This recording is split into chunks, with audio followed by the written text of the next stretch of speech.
Hello everyone. I'm Rigas. I'm from the Practice Research Agency, and today I'm here to talk about revolutionary new development for market research or consumer research or whatever you want to call it, or frankly, any type of research. And the reason that I'm here to talk to you today about this revolutionary new methodology is because it combines both the measurement and the meaning in the same instrument. It synthesizes both quantitative and qualitative method and data collection and analysis together in the one research instrument. It is qualitative and quantitative together, and which is why we've called it Qualantive research. It is the act of doing qualitative and quantitative research at the same time with the same people inside the same research instrument. And that is ostensibly the revolution. And it's revolutionary in our industry because it, for the first time, really as a concept and as an execution, brings together both practices of qualitative and quantitative research to create this new way of doing consumer research. And of course, the reason it is revolutionary is because right up until this point, right up until just a little while ago, we had to engage in different types of research, we're using different researchers, collecting information from different groups of people. We would have a qualitative phase and a quantitative phase that we would have to conduct in order to answer the question with both validity and insight at the same time. So it was quite an expensive and exercise, and it often took quite a bit of time to go through both phases of research in order to have both insight and validity at the same time. So look, we're all really well aware by this point of the nature and application of qual and quant research. Okay, so anyone, I guess, vaguely interested in watching something as esoteric as this would be well aware of those two streams. Right now, we were also well aware of the shortcomings of both of these streams, and the reason that both of these streams actually exist is because of the shortcomings that each of these streams or each of the methodologies actually have. And the shortcomings are endemic to the methodology. No one's doing anything wrong, but they, up until this point, have been endemic to the methodology. What is the shortcoming of qualitative research? Well, that's pretty easy, right? The shortcoming of qualitative research is not its ability to generate insight. It does do that. It's not its ability to paint portraits of consumers and all that sort of thing. It does do that. It's its ability to extrapolate it into the wider population. It doesn't have validity and it doesn't have reliability. And without going into other shortcomings of qualitative research, we also find the nature of that research also tends to amplify certain insights far more than they might actually exist in the population, right? Because qualitative research doesn't like middle ground answers, and it doesn't really like people who say they're disinterested in something and don't really care about something, which is a natural consumer reaction to many things, but it doesn't like those reactions. It needs to have reasons, and therefore, because it sets out to find these reasons, it tends to amplify them as well. This is not a criticism of anyone, including myself, who does qualitative research. It is just sort of part and parcel of that methodology. And of course, we know that the shortcoming of quantitative research is that it can, and often is, a cold calculating instrument. It is an instrument designed to be fed into a numbers machine, into a computer, right? And so therefore often doesn't even attempt to look for meaning, especially if it's a quantification or a qualitative phase. It doesn't attempt to look for meaning, really. It just attempts to provide numbers for certain things, certain types of behaviors, certain types of attitudes, perhaps, whatever you're trying to, in fact, quantify. But it absolutely lacks the depth, lacks the why, lacks the meaning. Ultimately, that is the shortcoming of quantitative research. It's cold. It doesn't have that emotional component to it. It doesn't allow the respondent to express themselves in any way. The respondents must express themselves by agreeing by selecting boxes right? Whether they're relevant or irrelevant isn't really the issue. These are the boxes that they must select in order to move on. That is not a criticism of quantitative research, including the quant research I do. I have done plenty of. It is just, again, something that is a bit more endemic to the quantitative methodology. And so therefore we have qualitative and quantitative because they need each other.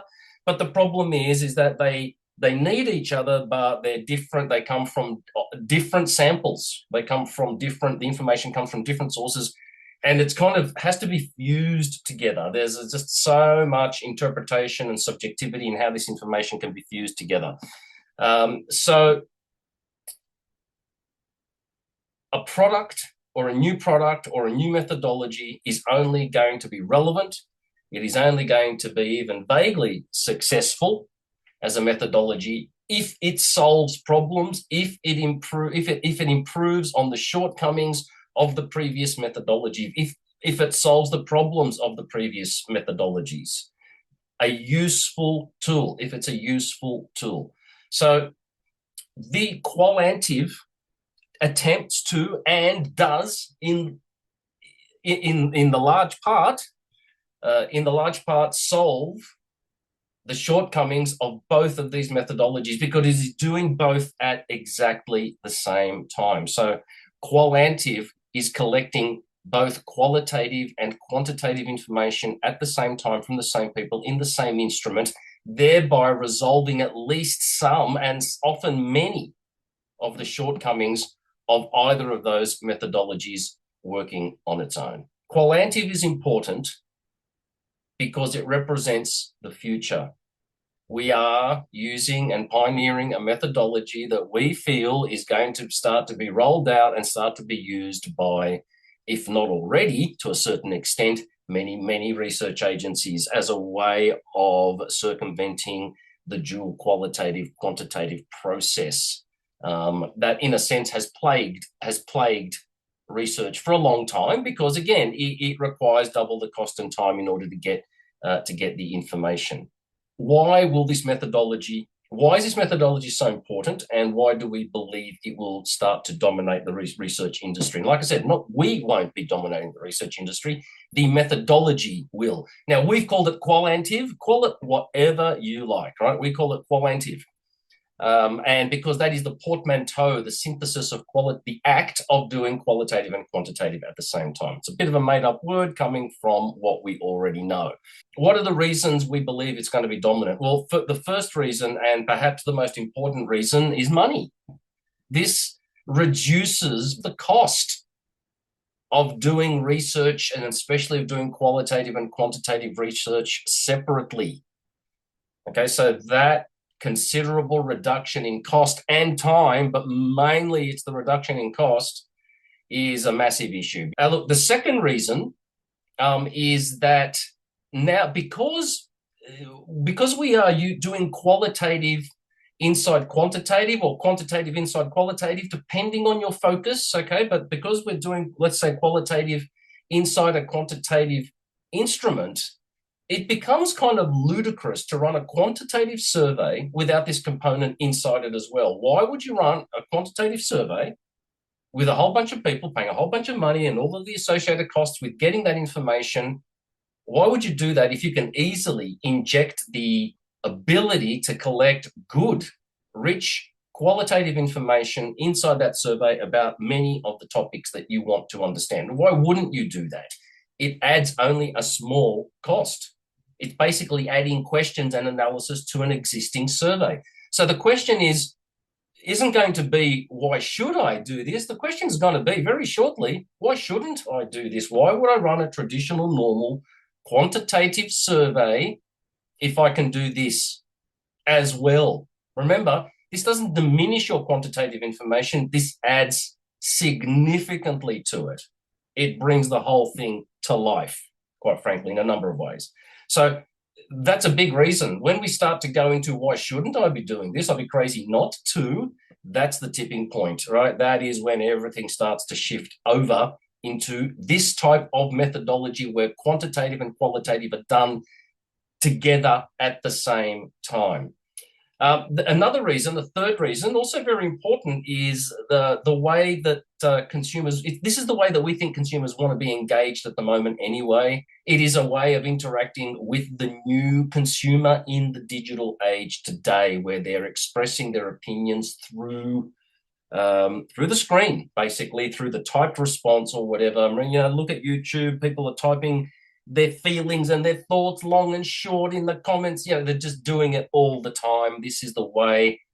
And they're doing it all the time because they like it. People don't do things because they don't like it, because it doesn't, it gives them, and they, you know why they like it? They like it because they feel that they can express themselves. They don't care who's listening or who's reading it.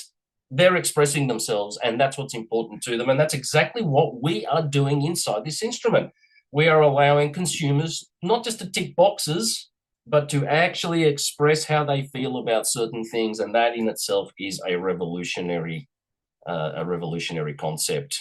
Revolutionary, but as we'll see, more evolutionary anyway. The fourth reason is that our employment and labor situation in terms of where and how we work as researchers, as marketers, right, as advertisers, has changed, which means you don't need to work or be confined by time and space in terms of that physical element of going somewhere to work, going somewhere to conduct interviews, arranging for an interview to be done at this particular time, even if it's online, arranging for 8 people to enter a group at 6 p.m.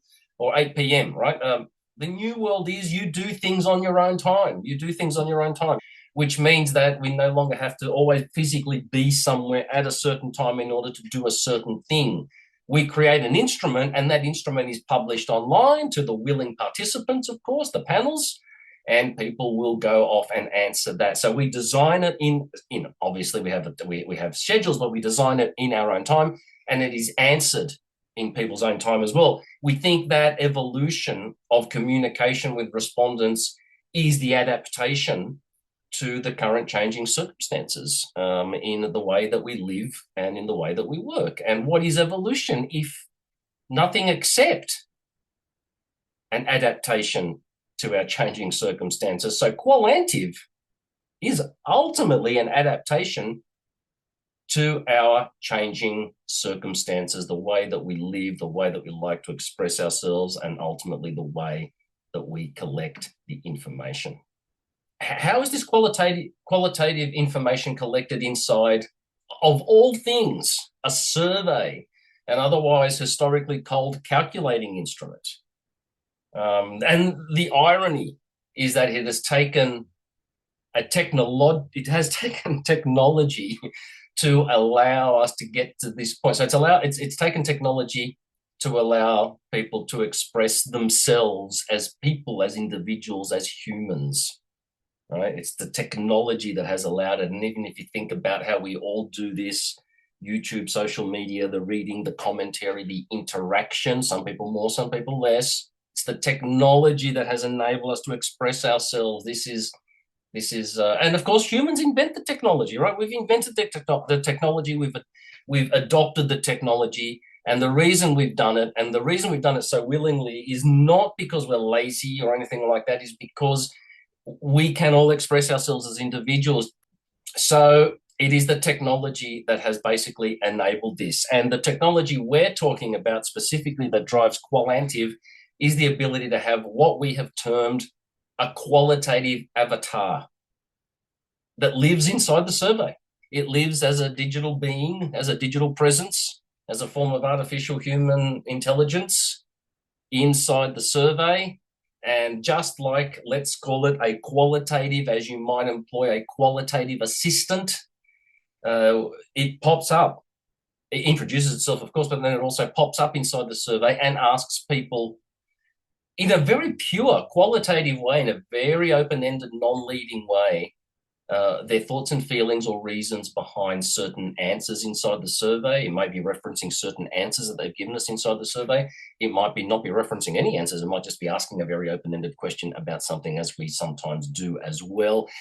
How you use this qualitative avatar inside a survey to obtain effective, useful, insightful responses is your jigsaw puzzle to figure out, okay? That we have our own way of doing it as well, but that's ostensibly what it is.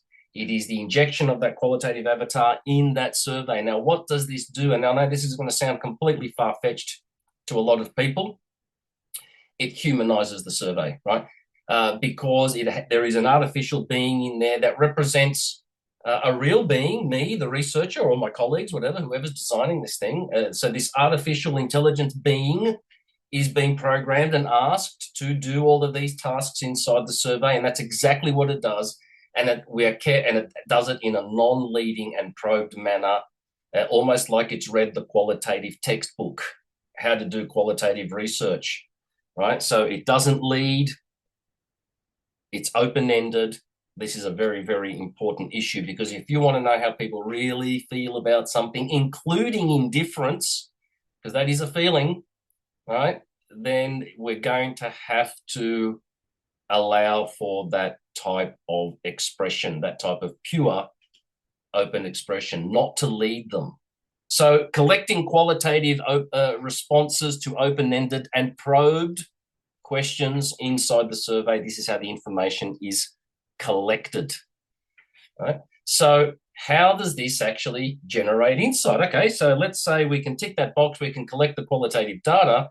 How on earth do these sort of typed in responses that are probed and generates some more typed in response, how on earth do these actually generate data when it used to take all of the intelligence and talent of a pseudo type of psychologist type of person to conduct an interview in such a way that they got the information they needed from the respondent? How can this replace that? How can it possibly replace that? Well, the answer is quite interesting. And if you think about the way that qualitative works, traditional qualitative work means that, okay, we will recruit a limited number of people, 10, 20, 30, 50, whatever, right? We're going to recruit a limited number of people, and we're going to interview each one of these people for quite a long time. So how can this thing that's popping up in a survey of all places replace that conversation and replace the insight you're going to get from something like that? Well, it does it by turning the paradigm on its head. So instead of having a few lengthy conversations, and a lot of what goes on in those qualitative conversations is not usable data. It is introductory stuff. It is contextual stuff. It is getting to know the respondent stuff. It is all that stuff. The actual data about the subject matter at hand is less. It's a part of the interview that is surrounded by all of this stuff, because we're talking with people and therefore we need to be human. So this kind of circumvents all that and says, look, I'm not really a human. I'm an avatar. I'm representing humans. And so it kind of just sort of gets more to the point about what we need to understand, and the respondent becomes more pointed in their responses. So they're much shorter conversations, but we're not having 30 of them. We're having 300, 500, 600, 1,000 of them. We are having these conversations with many, many people. So instead of few conversations with a lot of information inside those conversations, we have a lot of conversation with less information in there. So the whole thing works, in a sense, mathematically almost in that regard. So the insight is produced by the volume of qualitative information that we're getting. We're not relying on 20 people, 10 of whom are giving us 75% of the information. Right? We're not relying on that. We're relying on a volume of qualitative information coming in and being analyzed. It's generated through volume. This actually also means that even though we collect it as qualitative data, it actually then behaves like quantitative data, and we treat it almost like quantitative data in the sense that the results are built from the bottom up, not the top down. And let me explain what we mean by this bottom up, top down type of situation. So what does results built from the bottom up, not top down mean? So those of you who've done a lot of qualitative work and have done a lot of qualitative work in teams with other people inside agencies and inside very busy qualitative agencies, which they need to be if they want to make any money, they need to be busy. What we noticed and observed is a lot of analysis, and we're not saying it was wrong or bad, we're just saying it occurred from top down, which means that the researcher's impression of the results dominated. So these are the themes. Okay, now we know the researchers did the work, collected the information, but a lot of it's in their head. And these are the themes, and then we go off looking to describe what those themes are. Top top down. So we develop the themes, then we go looking for the information to populate those themes. Okay. This works the other way around. This actually works. Quant doesn't work that way. Quant works from the bottom up, which means that you collect all of this data and then you aggregate that data and you cross-tab it and run all the kind of analysis on this data, but it's still the same data. And then it builds you an answer, but from the bottom up. We don't come in looking for the data that gives us that particular answer necessarily. We might exclude some data, we might exclude some results that aren't adding anything or whatever, but we're not coming in from the top down, we're coming in from the bottom up. Now, it's designed obviously with certain themes in mind, but the results are built from the bottom up, and that's exactly what happens to the qual information as well. The verbatims are the data that's used to build the model, the qualitative models and explanations, and we'll talk about all of that in another episode because it's already too long. It's built from the bottom up like quant, which means that your qualitative analysis is no longer subjective. This is massive. Your qualitative analysis is no longer really that subjective. Now, you're going to have to interpret the data, just like all data, all results. You have to interpret them and what they mean and all that sort of stuff. That's fine. And there's some subjectivity in that, but the results themselves are not subjective, right? The qualitative results, what people are saying, how that clusters together, how often they're saying it, who's saying it, all of those things. This is the data. This is what the data is telling you. And that's one of the things I actually love about this methodology, that it is no longer subjective. It is no longer the, how can we call it, the purview of the guru, of the qualitative guru, who knows better than everyone else and who's actually really, really good at presenting stuff and designing things that, gets across to clients really, really well. But whether or not it's really quite kind of building the data from what people have told us, there's always been question marks around that. This removes those question marks. Just like you don't necessarily question the quant data that comes in. I mean, you might question the way it was asked or whether it was the right sample and stuff, but it's kind of hard to question the validity of the quant data that comes in. So it's the same thing. It's hard to question the validity of this data, and it's coming from hundreds and 1,000 people, or maybe more than 1,000 people, depending on how big the project is. So it is completely and utterly transparent in that regard. This is the instrument. These are the questions. These are the responses that we got. This is how they're analyzed, and they ladder up to create, the quantified charts, the themes, the meanings, and so forth. So it has that level of transparency that quantitative research has, which I kind of love, to be honest with you, because I'm both a qualitative and a quantitative researcher. And I love the fact that this enables qualitative research to have the same level of validity and transparency and lower level of subjectivity that used to, let's face it, plague qualitative, quite a lot of qualitative research. So look, thank you very much. If you've listened this far, we'll make some more sequences, hopefully much shorter, about the application of Qualantive methodology or Qualantive research to different types of themes. Thank you very much.